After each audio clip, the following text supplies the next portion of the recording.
أو جاءوكم حصرت صدورهم أن يقاتلوكم أو يقاتلوا قومهم ولو شاء الله لسلطهم عليكم فلقاتلوكم فإن اعتزلوكم فلم يقاتلوكم وألقوا إليكم السلم فما جعل الله لكم عليهم سبيلا ستجدون آخرين يريدون أن يأمنوكم ويأمنوا قومهم كلما ردوا إلى الفتنة أركسوا فيها فإن لم يعتزلوكم ويلقوا إليكم السلم ويكفوا أيديهم فخذوهم. அரசாங்கம் சரியில்லைங்க, அரசாங்கம் தாங்க வந்து சொல்லி கூத்தாளர் சித்திக்கு கவுண்டர் கொடுக்கறதுக்கு கூத்தாளர் ஹாஜி வர்றாரு. வாங்க ஹாஜி, நீங்க ஆரம்பிங்க.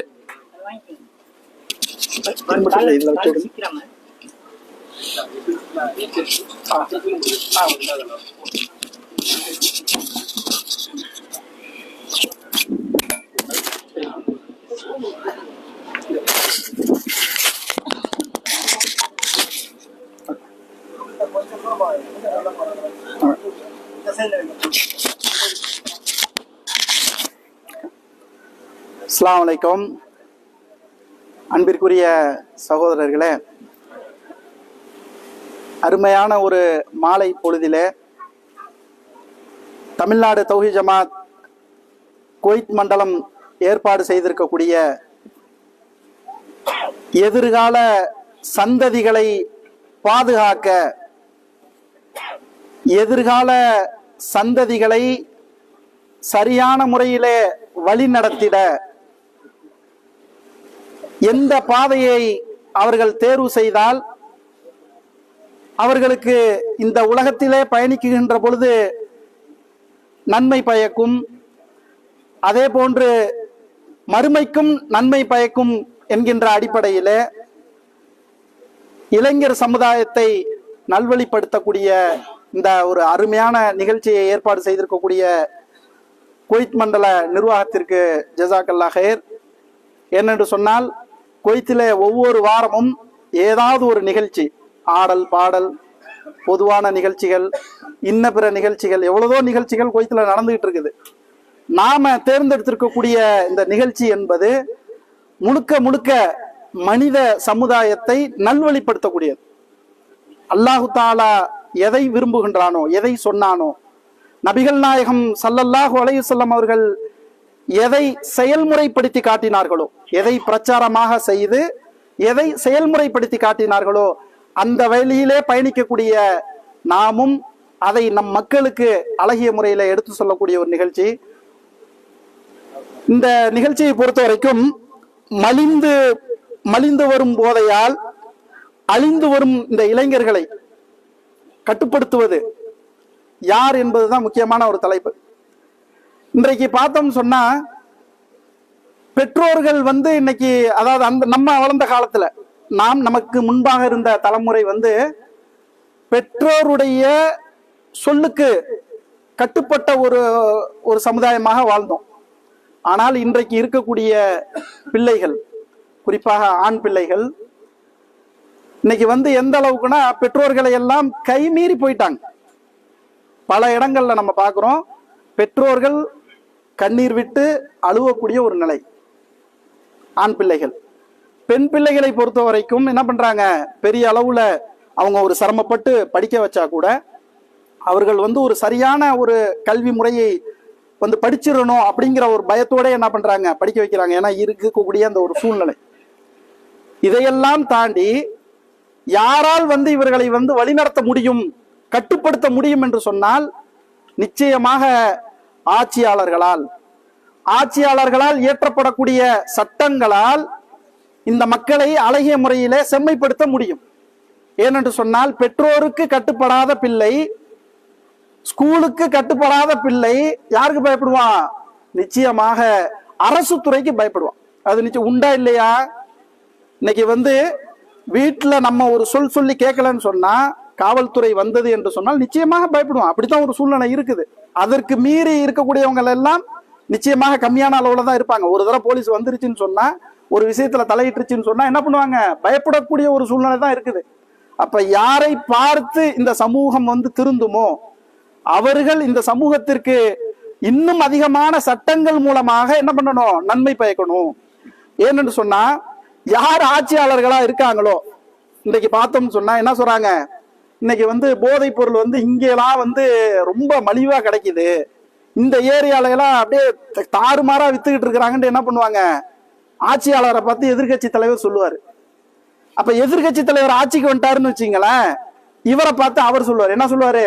உங்களுடைய ஆட்சியில மது தாறுமாறாக விக்குது, போதைப் பொருள் தாறுமாறாக விக்குது, எல்லா பொருள்களுமே என்ன பண்ணுது? சர்வசாதாரணமா கிடைக்குது, நீங்க கண்டுக்கிறதே இல்ல, உங்கள் காவல்துறை கண்டுக்கிறது இல்ல, உங்களுடைய அரசு துறை கண்டுக்கிறது இல்லம்பாங்க. இவர் அவரை பார்த்து குறை சொல்வதும் அவர் இவரை பார்த்து குறை சொல்வதுமா போயிட்டு இருக்குது. ஆனால் நாம் கவலைப்படுவது எதை நோக்கி என்று சொன்னால், எந்த ஒரு இளைஞர் சமுதாயத்தை வைத்து நம்மளுடைய நாட்டினுடைய வளர்ச்சியை உற்று நோக்கிறோமா இல்லையா? எதிர்கால தூண்கள் என்று வர்ணிக்கக்கூடிய இளைஞர்கள் வழி தவறி சென்று விட்டார்கள் என்று சொன்னால் நாட்டினுடைய எதிர்காலம் என்னவாகும்? இது இளைஞர்களுக்கு பெண்களுக்கு ஒரு சிறந்த கட்டமைப்பை உருவாக்கக்கூடிய, குடும்பம் என்கின்ற கட்டமைப்பை அழகிய முறையில பேணி பாதுகாக்கக்கூடிய பெண்களுக்கு இன்னைக்கு பெண்களுடைய நிலை என்னவாக இருக்குது? என்ன பண்றாங்க? அதிகமான பகுதிகளில் அதை அந்த பார்ட்டிங்கிற பெயரால என்ன பண்றாங்க? இரவு நேர விருந்து, இரவு நேர பார்ட்டின்னு சொல்லிட்டு என்ன பண்றாங்க? அதிகமா பெண்கள் இப்ப அதிக அளவுல இந்த மாதிரியான விஷயங்களை கையில் எடுக்கிறத பார்க்கும்போது நிச்சயமாக மிகப்பெரிய கவலை அளிக்கக்கூடிய விஷயமா இருக்கு. ஏன்னு சொன்னா எதிர்கால சந்ததிகளை அழகிய முறையில உருவாக்கக்கூடிய அவர்கள் வழி தவறி விட்டார்கள் என்று சொன்னால் இதை வந்து தடுக்க வேண்டிய கடமை அரசாங்கத்துக்கு தான் இருக்குது. ஏன்னா அரசு அதிகாரிகளுக்கு தெரியும். அரசு அதிகாரிகளை பொறுத்த வரைக்கும் எவ்வளவோ நல்ல அதிகாரிகள் என்ன பண்றாங்க? தங்களால் இயன்ற அளவிற்கு அவங்க வந்து தங்களுடைய கடமைகளை செஞ்சுக்கிட்டு இருக்காங்க. ஆனால் ஒரு சில அதிகாரிகள் என்ன பண்றாங்க? இந்த தவறுக்கு துணை போகக்கூடிய ஒரு காரணத்தினால் என்ன பண்றாங்க? இன்னைக்கு இந்த போதைப் பொருளை பொறுத்த வரைக்கும் நாட்டுல உற்பத்தி ஆகுறதை விட வெளியிலேருந்து உள்ளுக்கு வர்றதுதான் ஜாஸ்தி.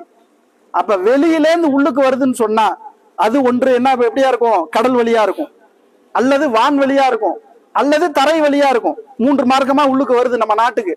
அப்ப இந்த பகுதிகளில் இருக்கக்கூடிய அரசு அதிகாரிகள் தங்களுடைய வேலைகளை சரிவர செய்தார்கள் என்று சொன்னால் இதுல வந்து தயவுதாட்சனை யாருக்கும் பார்க்க கூடாது. இதுல வந்து அவங்க தயவுதாட்சனை பார்த்தார்கள் என்று சொன்னால் எதிர்கால இளைய சமுதாயத்தினுடைய நிலைமை வந்து கேள்விக்குறியா மாறிடும். அப்ப அதுல இருக்கக்கூடிய அரசு அதிகாரிகள் என்ன பண்ணணும்? இது ஏதோ ஒரு தனிப்பட்ட ஒருத்தருக்கு மட்டும் கடமைன்னு சொல்லிட்டு எல்லா அதிகாரிகளும் ஒதுங்கி போறதுனால ஒன்னும் ஆக போறது இல்ல. இது வந்து எல்லாருக்குமான கடமை. ஏன்னா மக்களுடைய வரிப்பணத்துல சம்பளம் வாங்கக்கூடியவர்கள் யார்? அரசு அதிகாரிகள். மக்கள் வந்து உங்களை நம்பிதானே இருக்கிறாங்க. அப்ப அந்த மக்களை பேணி பாதுகாக்க வேண்டிய நீங்கள் உங்களுடைய கடமையிலிருந்து தவறுறீங்க. அத மனசுல வந்து நீங்க உணர்ந்துக்குங்க. எந்த ஒரு அரசு அதிகாரி தவறான விஷயத்திற்கு துணை போகிறாரோ நீங்கள் வந்து மக்களுக்கு மிகப்பெரிய ஒரு துரோகம், இந்த நாட்டினுடைய எதிர்காலத்திற்கு மிகப்பெரிய ஒரு துரோகத்தை பண்றீங்க. அதே போன்று இந்த அரசு அதிகாரிகள் நினைத்தார்கள் என்று சொன்னால் நம்ம பகுதிகள் எல்லாம் பார்க்கலாம். எங்கெல்லாம் வந்து ஒரு தவறு நடக்குதோ அந்த தவறு நடக்கிறப்ப என்ன பண்ணுவாங்க? ஊர்ல சமூக நல ஆர்வலர்கள் என்ன பண்ணுவாங்க? அந்த மக்களை பத்தி கவலைப்படுறவங்க, ஊரை பத்தி கவலைப்படுறவங்க என்ன பண்ணுவாங்கன்னா அரசுக்கு தகவல் கொடுப்பாங்க. இந்த மாதிரி இந்த பகுதியில தவறு நடக்குது, என் பேரை சொல்லாதீங்க, ஆனா நீங்க வந்து உடனடியா என்ன பண்ணுங்க, அது ஒரு நடவடிக்கை எடுங்கன்னு சொல்லுவாங்க. தொடர்ச்சியா சொல்லிட்டு இருப்பாங்க. ஒருத்தரோ 2 பேரோ அல்லது ஒரு குழுவோ இருந்து செயல்படும். அப்படி செயல்படக்கூடியவர்களுக்கு இந்த அரசாங்கம் என்ன பண்ணணும்னு சொன்னா கூடுதல் பாதுகாப்புகளை அவங்களுக்கு வந்து செய்யணும்.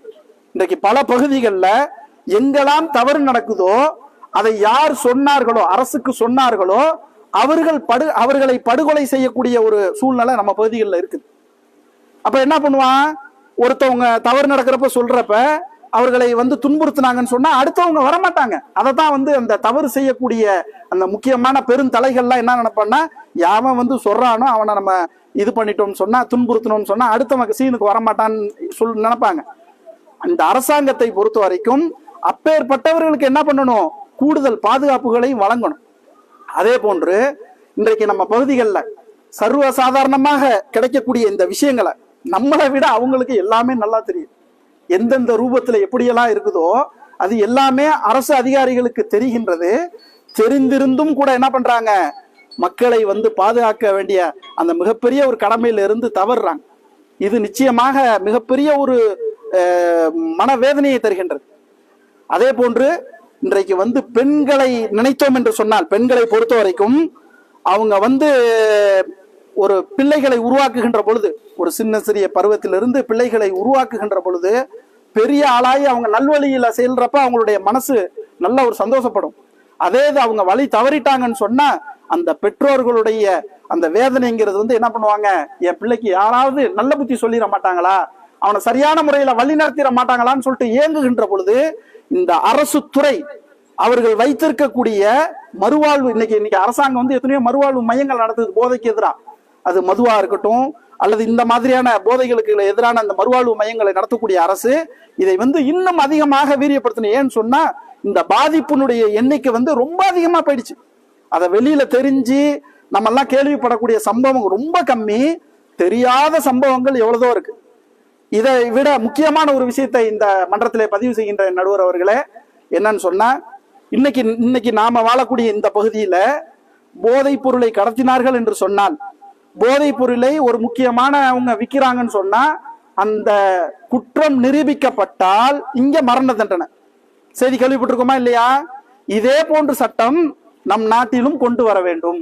ஏனென்றால் சட்டங்களை கடுமையாக்கினால் மட்டுமே இந்த மக்களுக்கு எதிரான, மக்களை தவறான வழி நடத்தக்கூடிய இந்த பணத்தாசை பிடித்தவர்கள் என்ன பண்ணுவாங்க, மாறுவதற்கு வாய்ப்பு இருக்கு. அதாவது ஒரு போதைப் பொருளை ஒருவன் வந்து தவறான வழியில கொண்டு வந்து பெரிய அளவுல விற்கிறாங்கன்னு சொன்னா அவர்களுக்கு வந்து மரண தண்டனை அளவிற்கு சட்டங்களை நிறைவேற்ற வேண்டும். அப்படி நிறைவேற்றினாதான் இதை முற்றிலுமாக ஒழிக்க முடியும் என்பதை கூறிக்கொண்டு இந்த அருமையான வாய்ப்புக்கு நன்றி பாராட்டி ஜஸாக்கல்லாஹ் ஹைர். அஸ்ஸலாமு அலைக்கும்.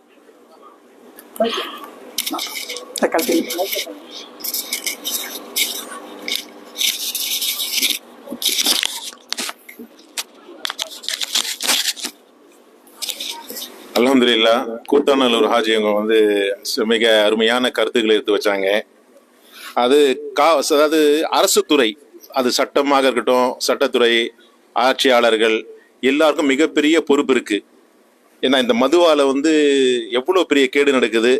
அந்த மது அவங்களே வந்து வழி தொடர்ந்து வச்சுட்டு அவங்களே வந்து மறுபடியும் என்ன பண்றாங்கன்னா, மது நாட்டுக்கும் கேடு வீட்டுக்கும் கேடுன்னு சொல்லி அட்வர்டைஸ்மெண்ட் பண்றாங்க. இது வந்து எவ்வளவு பெரிய ஒரு மோசமான இது. அது சொல்றது செய்யறது இல்லை, செய்யறதும் சொல்றது இல்லை. ஏன்னா இது அரசுடைய ஆதரவால தான் வந்து பகிரங்கமா நடக்குது. அப்போ ஆட்சியாளர்கள் இது வந்து கவனம் செலுத்தணும், அரசாங்கம் இதுல கவனம் செலுத்தணும். அரசாங்கம் இது வந்து பாராமுகமா இருக்கக்கூடாது. இதனால வந்து ஒவ்வொரு குடும்பம், ஏன் அந்த காவல்துறையில் இருக்கிறவங்களே மது அருந்து விட்டு கீழே விழுந்து கிடக்கிற சம்பவங்கள் வந்து பல பேர் மீடியாக்களை பாக்குறோம். எவ்வளவு கேவலமா இருக்குது. அந்த அரசாங்க உடை அணிந்து கொண்டு, காவல்துறை உடை அணிந்து கொண்டு இருக்கிறவங்க வந்து அதுல போதையில கீழே வந்து கிடக்கிறது வந்து அது என்னன்னா சஸ்பெண்ட் அதிகமா என்ன பண்றாங்கன்னா சஸ்பெண்ட் பண்றாங்க. இது ஏரியா மாத்துறாங்க, அவங்களுடைய இதை வந்து இலாக்காவை மாத்துறாங்க. அது ஒரு தீர்வாகுமா? பயத்தை ஏற்படுத்தணும். அது காரணம் நான் சொன்னா, அரசு வந்து முற்றிலுமாக குடிப்பவர்களுக்கு சரியான சட்டம் போடணும். அந்த குடி போதையை வந்து அனுமதிக்க கூடாது, அது ஒழிக்கணும். அது முழுக்க முழுக்க வந்து அரசு கையில தான் இருக்குது. நாட்டையும் வீட்டையும் நாட்டை காக்கக்கூடிய பொறுப்பு வந்து அரசு கையில தானே இருக்கு. வீட்டை பாத்துக்குவாங்க, நாட்டை வந்து பாதுகாக்கிறது, வீட்டை விட்டு வெளியே வந்துட்டு பாதுகாப்பு கொடுக்கறது அரசாங்கம் தானே இருக்கு. குடிக்காரர்களா இன்னைக்கு வெறி நாய்களை விட பாதிப்பு குடிக்காரர்களா இருக்கு. வெறி நாய்களால எவ்வளவு பாதிப்பு இருக்குதோ, குடிக்கார ரோட்ல உட்கார்ந்து இருக்காங்க. குடிக்கார ஒரு மாணவி வந்து பள்ளிக்கூடத்துல இருந்து வர முடியல. ஒரு சம்பவம் நடந்தது. ஒரு மாணவி பள்ளிக்கூடத்துல இருந்து வீட்டுக்கு போறதுக்கு 2 கிலோமீட்டர் கிராமத்துக்கு போறதுக்கு அந்த பஸ் இறங்குற பாலத்துல வந்து அவன் குடிக்காரன் உட்கார்ந்து இருக்கான். அப்போ அந்த மாணவிகள் வந்து பள்ளிக்கூடம் விட்டு போறது வந்து அரசாங்கம் கவனிக்கணுமா இல்லையா?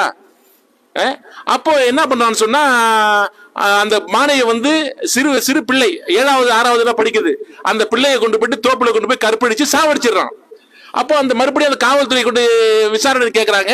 முடிச்சிட்டு பிறகு இந்த சினிமா காட்டும் போது ஆரம்பத்தில் சொல்லுவாங்க, லாஸ்ட்ல போலீஸ் வருவாங்கன்னு சொல்லி. அது மாதிரி காவல்துறை என்ன பண்ணுவாங்க, கடைசியில் அதை அரெஸ்ட் பண்ணிட்டு கேட்கும்போது சொல்றாங்க, ஆமா குடிச்சிட்டு இருந்தேன், எனக்கு போதை ஒன்னும் தெரியல, பெண்ணு போச்சு, அது சிறுசா பெருசான்னு தெரியல, எனக்கு காமம் தான் அதிகமாச்சு, நான் என்ன பண்ண எனக்கே தெரியலன்னு சொல்றான். சர்வ சாதாரணமா சொல்றான். அப்ப சர்வ சாதாரணம் நான் நினைச்சு பார்க்கணும். ஒவ்வொரு ஆட்சியாளர்கள் தன் பிள்ளை அந்த பாதிக்கப்பட்டு கற்பு அழிக்கப்பட்ட சிறு பிள்ளை, கற்பு என்னன்னு தெரியாத சிறு பிள்ளை, 6வது படிக்கிற பிள்ளைக்கு அதுக்கு என்ன தெரியும்? அந்த பிள்ளையுடைய கற்பு அழிக்கப்பட்டு அந்த பிள்ளைகள் வந்து அங்கே சாவடிச்சு போட்டிருக்காங்க. இது அந்த அரசு துறையில் கொடுத்து தான் பிள்ளை நினைக்க கூடாது, தான் பிள்ளைகளா நினைத்தால், ஏன்னா சட்டம் பாதுகாக்கக்கூடிய அந்த துறையில் இருக்கிறாங்க. அப்ப அவசியம் அதுதான் அதனுடைய வேதனையோட பல விஷயங்கள் வந்து வச்சுட்டு போயிருக்காரு. இது வந்து